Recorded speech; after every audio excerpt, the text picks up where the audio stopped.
Hello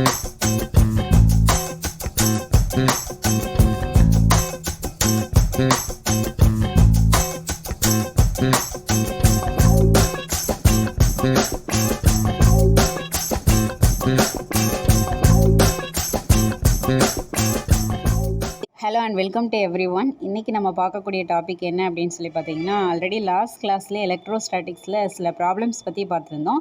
so இன்றைக்கி அதோட continuation பற்றி பார்க்கலாம். ஸோ 8th ஒன் கவனிங்க. 3 charges plus 3q plus q and q are placed on a straight line with equal separation. In order to make the net force on q to be 0, the value of q. அப்போ 3 charges நமக்கு straight லைனில் equal டிஸ்டன்ஸில் separate பண்ணியிருக்காங்க. So அதில் plus Q, அந்த க்யூவோட Q மேலே act ஆகக்கூடிய net force ஜீரோவாக இருக்கணும் அப்படின்னா இந்த கேபிட்டல் க்யூவோட வேல்யூ என்னவாக இருந்தால் ஜீரோவாக இருக்கும் அப்படிங்கிறத நம்ம ஃபைண்ட் அவுட் பண்ணணும். ஸோ வாங்க எப்படி ஃபைண்ட் அவுட் பண்ணுறதுன்னு பார்க்கலாம். ஸோ இப்போ 3 சார்ஜஸ் இல்லையா, அப்போ கவனிங்க. Plus 3q plus Q capital Q 3 சார்ஜஸும் நமக்கு ஸ்ட்ரெயிட் லைனில் செப்பரேட் ஆகிருக்கு. எவ்வளோ டிஸ்டன்ஸில்? இது டிஸ்டன்ஸ் ஈக்குவல் செப்பரேஷன் இல்லையா. ஸோ இப்போ இதுவோ ஆர்னு எடுத்துக்கிறோம், இதுவோ ஆர் அப்படின்னு எடுத்துக்கிறோம். ஸோ நமக்கு தெரியும் இப்போ இந்த ப்ளஸ் க்யூ மேலே ஆக்ட் ஆகக்கூடிய நெட் ஃபோர்ஸ் நமக்கு ஜீரோ ஆகணும் இல்லையா. அப்போ நெட் ஃபோர்ஸ் ஜீரோவாக இருந்தால் தான் இது ஈக்குலிபிரியமாக இருக்கும். சரி, அப்போ இப்போ என்ன ஃபைண்ட் அவுட் பண்ணணும் நமக்கு? டியூ டு இந்த ப்ளஸ் 3q இந்த q என்ன ஆகும்? ஒரு ஃபோர்ஸை எக்ஸ்பீரியன்ஸ் பண்ணும்.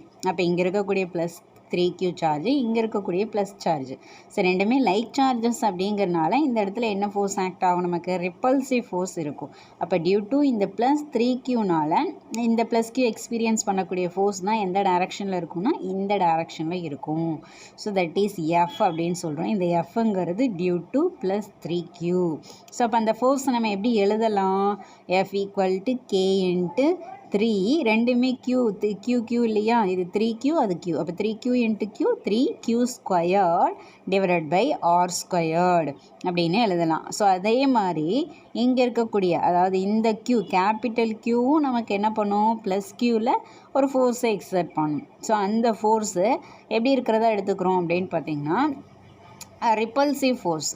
அப்போ ரிப்பல்சிவ் ஃபோர்ஸ்னால் இப்போ இதுவும் என்ன அர்த்தம்? நமக்கு ரிப்பல்சிவ் ஃபோர்ஸாக இருந்தால் தான் நமக்கு ஃபோர்ஸ் என்ன ஆகும்? நமக்கு நெட் ஃபோர்ஸு ஜீரோவாக இருக்கும். ஏன்னா ரெண்டுமே ஈக்குவல் மேக்னிடியூட் ஆப்போசிட் டைரக்ஷனில் ஆக்ட் ஆனால் தான் இந்த க்யூ மேலே ஆக்ட் ஆகக்கூடிய நெட் ஃபோர்ஸ் என்ன ஆகும்? நமக்கு ஜீரோவாக இருக்கும். அப்போ இங்கே இருக்கக்கூடிய க்யூவும் கண்டிப்பாக நமக்கு எந்த சைனில் தான் இருக்கணும்னா பாசிட்டிவ் சைனில் தான் இருக்கணும். அப்போ பாசிட்டிவ் அப்படின்னா தான் இதுவும் பாசிட்டிவ் அப்படிங்கிறப்ப இது ரெண்டுக்கும் இடையில் என்ன ஃபோர்ஸ் இருக்கும்? நமக்கு ரிப்பல்சிவ் ஃபோர்ஸ் இருக்கும். அப்போ டியூ டு இந்த க்யூனால் இந்த ப்ளஸ் க்யூ எக்ஸ்பீரியன்ஸ் பண்ணக்கூடிய ஃபோர்ஸு நமக்கு எந்த டைரக்ஷனில் இருக்கிறதா எடுத்துக்கிறோன்னா இந்த டைரக்ஷனில் இருக்கிறதா எடுத்துக்கிறோம். ஸோ அப்படி இருந்தால் தான், அதாவது இந்த ப்ளஸ் க்யூவோட சைன் வந்து பாசிட்டிவ் சைனாக இருந்தால் தான் ரிப்பல்சிவ் ஃபோர்ஸாக இருக்கும். அதை ஞாபகம் வச்சுக்கோங்க. இது பாசிட்டிவாக இருக்கணும். அப்போ இதுவும் ப்ளஸ்னா தான் ரிப்பல்சிவ் ஃபோர்ஸு. ஸோ அப்போ தான் இந்த டைரக்ஷனில் ஆக்ட் ஆன இந்த ஃபோர்ஸுக்கு ஆப்போசிட் டைரக்ஷனில் நமக்கு என்ன ஆகும்? ஃபோர்ஸ் ஆக்ட் ஆகும். அப்போ இந்த ஃபோர்ஸ் என்னென்னு எழுதலாம் நமக்கு? F into K Q small Q into capital Q divided by r squared. அப்போ நெட் ஃபோர்ஸ் 0 அப்படின்னா நமக்கு என்ன கண்டிஷன்? ரெண்டு ஃபோர்ஸும் சுட் பி ஈக்குவல். ஸோ அப்போ ஈக்குவல் பண்ணுறோம், ரெண்டு ஃபோர்ஸையும் ஈக்குவல் பண்ணுறோம். ஸோ அப்போ என்ன கிடைக்கும் நமக்கு? K Q capital Q divided by R squared which is equal to K 3Q squared divided by R squared. அப்போ both side K get cancel. small q இங்கே ஒரு q இருக்குது, இங்கே q squared இருக்குது. ஒரு q என்ன ஆயிரும்? நமக்கு கேன்சல் ஆயிரும். டிவைடில் இருக்கக்கூடிய R squared நமக்கு கேன்சல் ஆயிரும். ஸோ அப்போ க்யூவோட வேல்யூ என்னன்னு கிடைக்கும் நமக்கு? 3q.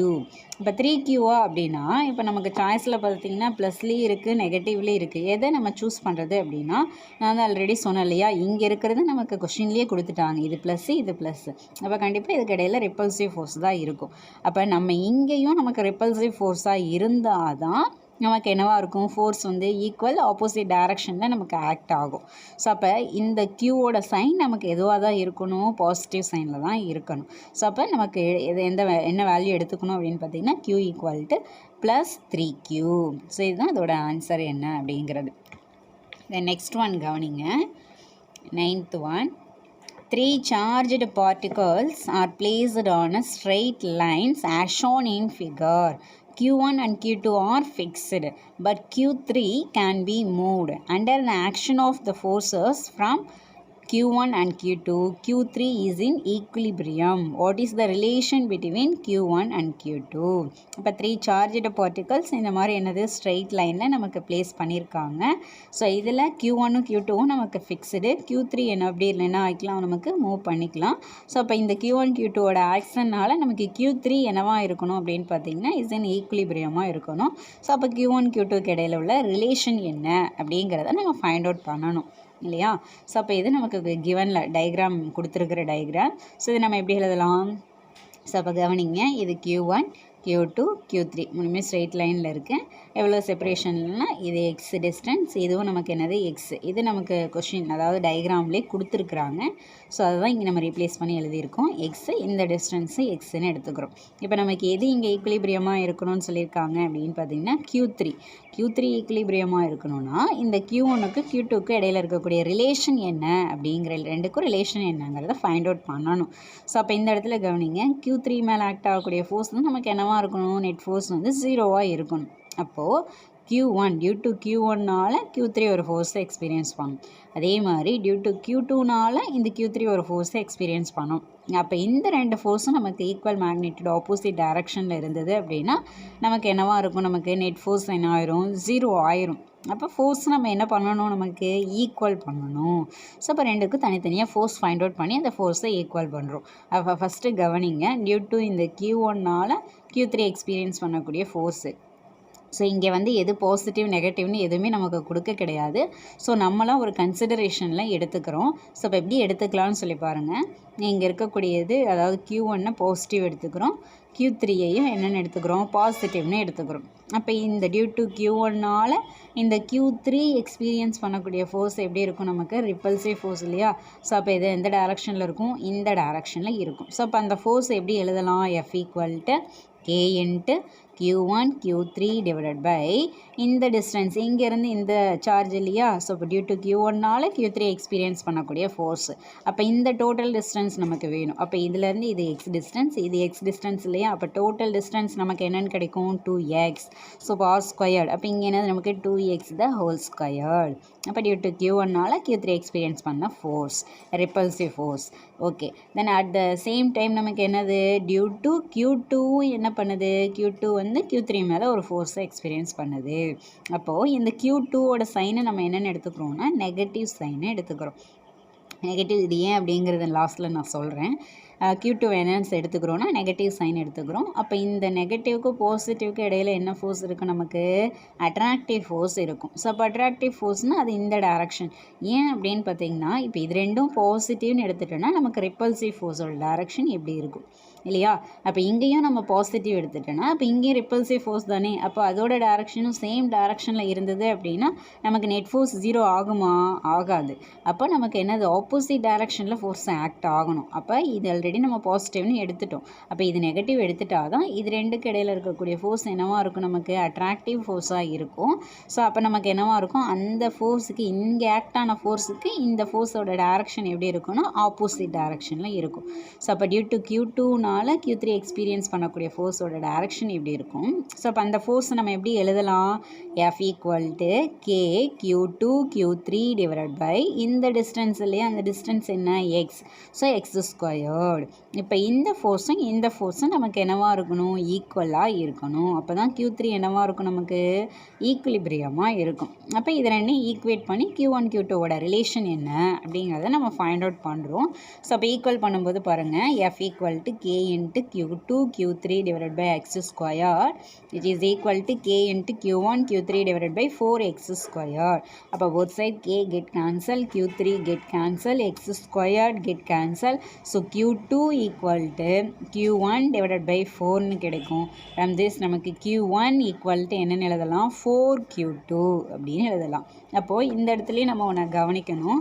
சைன் நம்ம சொன்னோம் இல்லையா. அப்போ சைன் அப்படிங்கிறப்ப நமக்கு இந்த இடத்துல பாருங்கள், நம்ம எடுத்துக்கிறது Q1 Q2 இது ரெண்டுக்கும் உள்ள ரிலேஷன் தான் பார்க்குறோம் இல்லையா. ஸோ அப்போ இந்த Q1 Q2னுக்கு கண்டிப்பாக நமக்கு எப்படி தான் சைன் இருந்திருக்கணும்? நமக்கு அட்ராக்ட், அதாவது Q1 பாசிட்டிவ்னா Q2 எதில் இருக்குது? நமக்கு நெகட்டிவில் இருக்குது. ஸோ அப்போ ஆப்போசிட் சைனில் தான் இருக்கணும் இல்லையா? இதுவும் பாசிட்டிவாக இருந்ததுன்னா ரெண்டுக்கு இடையில என்ன இருக்கும்?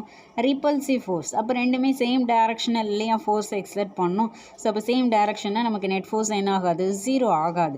ஸோ அப்போ ஒரு சார்ஜ் பாசிட்டிவ்னா அனதர் சார்ஜ் கண்டிப்பாக எதில் எடுத்துக்கணும்? நமக்கு நெகட்டிவில் இருந்தால் தான் நெட் ஃபோர்ஸ் என்ன ஆகும்? நமக்கு 0 ஆகும். ஸோ அப்போ என்னென்னு எடுத்துக்கலாம்? இப்போ நமக்கு கிடைக்கக்கூடிய ஆன்சர் Q1 = 4Q2ன்னு கிடைக்குது. கண்டிப்பாக நமக்கு ஒரு சார்ஜ் என்னவாக இருக்கணும்? நமக்கு நெகட்டிவாக இருக்கணும். ஸோ அப்போ என்னென்னு எடுத்துக்கிறோம்? Q1 = -4Q2. மைனஸில் இருந்தால் தான் நமக்கு என்னவாக இருக்கும்? ரிப்பல்சிவ் ஃபோர்ஸாக அட்ராக்டிவ் ஃபோர்ஸாக இருக்கும். ஸோ அப்போ தான் நமக்கு அங்கே ஃபோர்ஸ் வந்து ஆப்போசிட் டைரக்ஷனில் ஆக்ட் ஆகும். ஸோ இப்போ ஆன்சர் என்ன அப்படின்னு சொல்லி பார்த்தீங்கன்னா Q1 = -4Q2. ஸோ அடுத்தது நெக்ஸ்ட் கொஷின் பாருங்கள். 10th one, +2 coulomb and +6 coulomb, two charges are repelling each other with a force of 12 Newton. If each charge is given -2 coulomb of charge, then the value of force will be. இப்போ ரெண்டு charge அதை exert பண்ணக்கூடிய force கொடுத்துட்டாங்க. இப்போ ரெண்டு சார்ஜுக்குமே இண்டிவிஜுவலாக -2 coulombங்கிற charge கொடுத்தோன்னா force என்ன ஆகும்னு சொல்லி கொஷின் கேட்குறாங்க இல்லையா? ஸோ அப்போ இனிஷியலாக +2 coulomb +6 coulomb அதை எக்ஸர்ட் பண்ணக்கூடிய ஃபோர்ஸ் என்ன? 12 Newton இருந்தது. இப்போ -2 coulomங்கிற சார்ஜ் இனிஷியலாக செப்பரேட்டாக ரெண்டுக்குமே கொடுக்குறோம். ஸோ -2 coulomb இங்கே இனிஷியலாக இருந்தது என்ன? +2 coulomb. அப்போ டோட்டல் சார்ஜ் இங்கே நெட் சார்ஜ் என்ன ஆயிரும்? நமக்கு 0 ஆயிரும். இப்போ இங்கே -2 coulomb சார்ஜ் கொடுக்குறேன்னு வைங்க. +6 coulomb இருந்தது, -2 coulomb கொடுத்தேன்னா இங்கே என்ன ஆயிரும்? நெட் சார்ஜ் +4 coulombனு ஆயிரும். என்ன பட் இங்கே சார்ஜ் பாருங்கள், நெட் சார்ஜ் என்ன ஆயிடுச்சு? நமக்கு 0 ஆயிடுச்சு. அப்போ இங்கே சார்ஜே இல்லைங்கிறப்ப ஃபோர்ஸ் எக்ஸர்ட் பண்ணுமா அப்படின்னா கிடையாது. ஸோ அப்போ நெட் ஃபோர்ஸ் என்ன ஆயிரும்? நமக்கு 0. ஸோ அதுதான் இதுக்கு ஆன்சர் என்ன அப்படிங்கிறது. தென் நெக்ஸ்ட் கொஷின் பாருங்கள். 11th one, a point charge Q1 exerts a force F upon another charge Q2. If one other charge Q3 be placed quite near to the charge Q2, then the force that charge Q1 exerts on the charge Q2 will be. அப்போ point charge Q1 exert. அப்போ ஒரு Q1ங்கிற point charge என்ன பண்ணுது அப்படின்னு பார்த்தீங்கன்னா ஒரு ஃபோர்ஸை exert பண்ணுது அப்பான் த சார்ஜ் Q2. அப்போ இந்த Q2க்கு நியரில் தேர்டு ஒரு சார்ஜை ப்ளேஸ் பண்ணணும் அப்படின்னா இந்த Q1 எக்ஸர்ட் பண்ணக்கூடிய ஃபோர்ஸ் என்ன ஆகும் அப்படிங்கிறத நமக்கு கேட்குறாங்க இல்லையா? ஸோ அப்போ கவனிங்க, Q1 Q2க்கு இடையில் அதாவது ஒரு ஆர் டிஸ்டன்ஸில் நமக்கு செப்பரேட் பண்ணியிருக்கு. இப்போ இந்த Q1 வந்து Q2 மேலே ஒரு ஃபோர்ஸை எக்ஸர்ட் பண்ணுது. ஸோ அது என்னது? F vector. ஸோ இப்போ இந்த Q2க்கு நியரில் அனதர் ஒரு தேர்டு சார்ஜை ப்ளேஸ் பண்ணுறோம். அது Q3ன்னு எடுத்துக்கிறோம். ஸோ அப்போ இதுவும் இது மேலே என்ன பண்ணுவோம்? ஃபோர்ஸ் எக்ஸர்ட் பண்ணோம். அதோட டைரக்ஷன் இப்படி இருக்கும். ஸோ இதே வந்து Q2க்கு பக்கத்தில் இன்னும் எவ்வளோ நம்பர் ஆஃப் சார்ஜஸ் ப்ளேஸ் பண்ணினாலும் இந்த Q1 வந்து Q2 மேலே எக்ஸர்ட் பண்ண இந்த ஃபோர்ஸ் எஃபெக்டார் சேஞ்ச் ஆகுமா அப்படின்னா that is unaffected by the presence of Q3.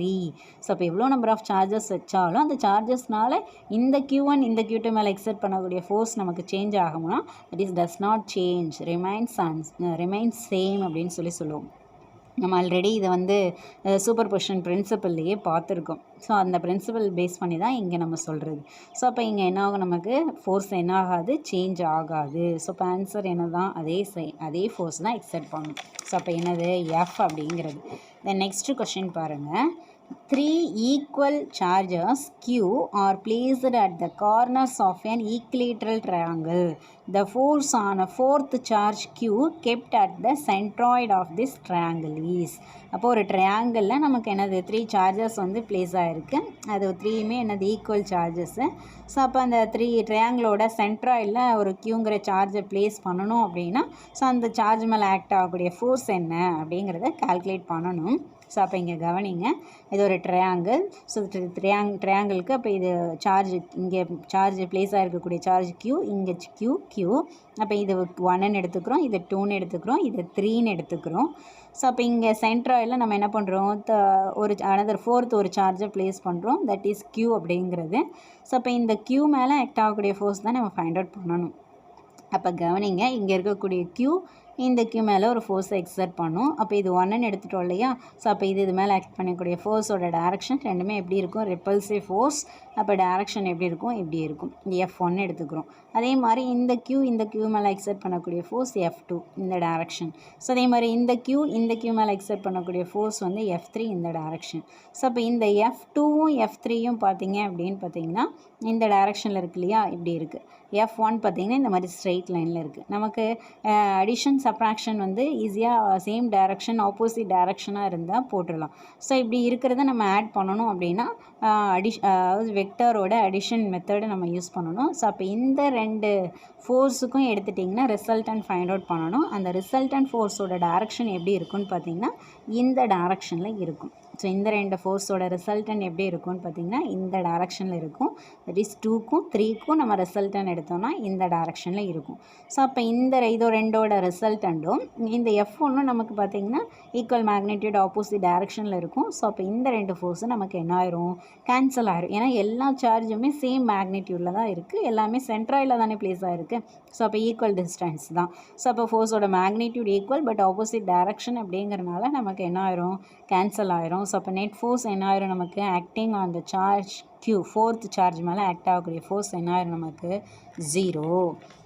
Next one பாருங்கள், 13th one, 6 charges plus Q each are placed at the corners of a regular hexagon of side A. Force on a charge plus Q kept at the centroid of hexagon is. இதுவும் அதே மாதிரி தான், இது நீங்களே கூட try பண்ணலாம். அப்புறம் ஹெக்ஸாகானோட 6 கார்னர்ஸ்லேயும் plus கியூங்கிற charge place ஆகிருக்கு. அதோட சென்டரில் ப்ளஸ் கியூங்கிற ஒரு சார்ஜை பிளேஸ் பண்ணணும்னா ஸோ அது மேலே ஆக்ட் ஆகக்கூடிய ஃபோர்ஸ் என்னென்னு ஃபைண்ட் அவுட் பண்ணணும். அப்போ 6 கார்னர்ஸ் இல்லையா, அப்போ 6லேயே என்னது Q plus Q plus Q plus Q plus Q plus Q plus Q. அப்போ இந்த 1 2 3 4 5 6ன்னு எடுத்துக்கிறோம். ஸோ அப்போ இந்த ப்ளஸ் கியூ இப்போ இங்கே நம்ம என்ன பண்ணுறோம், சென்டரில் ப்ளஸ் கியூங்கிற ஒரு சார்ஜை ப்ளேஸ் பண்ணுறோம். ஸோ அப்போ இந்த ப்ளஸ் கியூக்கு இந்த ப்ளஸ் கியூக்கு இடையில ரிப்பல்சிவ் ஃபோர்ஸ் இருக்கும், அதோட டைரக்ஷன் எடுத்துக்கிட்டிங்கன்னா இந்த டைரக்ஷன். அதே மாதிரி இந்த ப்ளஸ் கியூக்கும் இங்கே இருக்கக்கூடிய ப்ளஸ் கியூக்கு இடையில ரிப்பல்சிவ் ஃபோர்ஸு இந்த டைரக்ஷன். ஸோ அதே மாதிரி இங்கே எடுத்துட்டிங்கன்னா இந்த டைரக்ஷனில் இருக்கும். ஸோ அதே மாதிரி இங்கே எடுத்துட்டிங்கன்னா இந்த டைரக்ஷனில் ஃபோர்ஸ் இருக்கும், இந்த டைரக்ஷனில் இருக்கும். அதே மாதிரி இங்கே எடுத்துட்டிங்கன்னா இந்த டைரக்ஷனில் ஃபோர்ஸ் இருக்கும். ஸோ இங்கே இதுக்கு எடுத்துட்டிங்கன்னா இந்த டைரக்ஷனில் ஃபோர்ஸ் இருக்கும். அப்போது இங்கே எல்லாமே ஈக்குவல் மேக்னிடியூட் ஆஃப் சார்ஜ் இல்லையா. ஸோ அப்போ நமக்கு என்ன ஆயிரும், இப்போ F1ம் F4ம் பாருங்கள் ஈக்குவல் மேக்னிடியூட் ஃபோர்ஸ் இருக்கும், ஆப்போசிட் டைரக்ஷனில் ஆக்ட் ஆகும். ஸோ அப்போ இது ரெண்டும் கெட் கேன்சல். ஸோ F3யும் F4ம் கெட் கேன்சல், F2ம் F5ம் நமக்கு get cancel. So net force acting on the charge plus Q, சென்டரில் இருக்கக்கூடிய ப்ளஸ் கியூ மேலே ஆக்ட் ஆகக்கூடிய நெட் ஃபோர்ஸ் என்ன ஆயிரும் நமக்கு 0 ஆயிரும். ஸோ இப்போ இதுதான் இதுக்கு ஆன்சர் என்ன அப்படிங்கிறது. ஸோ ரிமைனிங் நம்ம நெக்ஸ்ட் கிளாஸ் பார்க்கலாம். உங்களுக்கு இந்த வீடியோ பிடிச்சிருந்தா லைக் பண்ணுங்கள், ஷேர் பண்ணுங்கள், கமெண்ட் பண்ணுங்கள், சப்ஸ்கிரைப் பண்ணுங்கள், பக்கத்தில் இருக்கக்கூடிய பெல் ஐக்கானை கிளிக் பண்ணுங்கள். அப்போ தான் நான் போடக்கூடிய ஒவ்வொரு வீடியோவும் உங்களுக்கு நோட்டிஃபிகேஷனில் காமிக்கும். சப்போஸ் ஏதாவது டவுட் அப்படின்னா கமெண்ட் செக்ஷனில் கமெண்ட் பண்ணுங்கள். தேங்க்யூ.